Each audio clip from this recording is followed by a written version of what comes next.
Brother, அங்கே 2 காரியங்கள் நீங்கள் கவனிக்கணும். ஒன்று பிரசங்கம், இன்னொன்று செய்தி. அதாவது இங்கிலீஷில் சொன்னோன்னா one is a message, another one is a sermon. பிரசங்கம் ப்ரிப்பேர் பண்ணிடலாம், மெசேஜ் செய்தி ப்ரிப்பேர் பண்ண முடியாது. அது கர்த்தராக தான் தரணும்.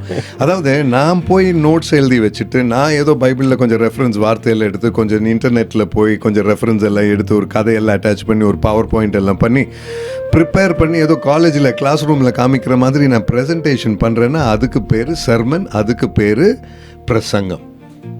சரிங்களா?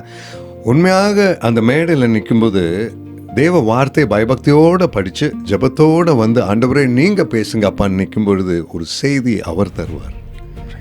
That is the message of God. சரிங்களா? அதுதான் அங்கே உண்மையான மெசேஜ், அது ஒரு சர்மன் அல்ல.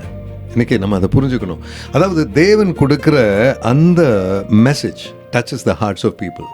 மற்றது கேட்குறதுக்கு நல்லாயிருக்கும், அது பைபிளிலிருந்து தான் இருக்கும், வசனமாக தான் இருக்கும், கிறிஸ்துவை பற்றி தான் பேசுவோம். ஆனால் அது ஒரு ஹிஸ்ட்ரி மாதிரி, கிளாஸ் மாதிரி பேசிட்டு போவோம். அதில் அர்த்தமே இல்லை. ஆனால் உண்மையான தேவனால் கொடுக்கப்படுகிற செய்தி இருதயங்களை தொடும். இன்றைக்கி நீங்கள் சொல்கிறீங்க அந்த மெசேஜ் உங்களை தொட்டது, அதுக்கப்புறம் வந்து உங்ககிட்ட பேசும்போது தொட்டதுன்னா அது தேவக்கிரியை. நான் ஒரு ஆயுதம் மட்டும்தான், என்னால் அது செய்ய முடியாது. I don't have the ability to do that. I'm just a normal human being.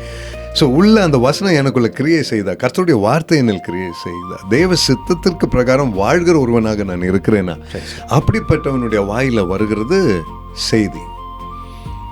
மற்றபடி உட்கார்ந்து ப்ரிப்பேர் பண்ணி ஒரு டியூட்டி முடிக்கிறதுக்கு பேர் பிரசங்கம்.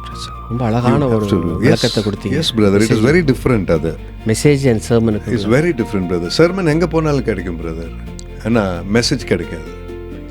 மெசேஜ் கொடுக்குற ஒரு ஆளுடைய வாழ்க்கை, அந்த வாழ்க்கையை பார்த்தா உங்களுக்கு தெரியும் இவர் வாழ்க்கையிலேருந்து மெசேஜ் வரும், ஏன்னா கர்த்தர் பயன்படுத்தும்.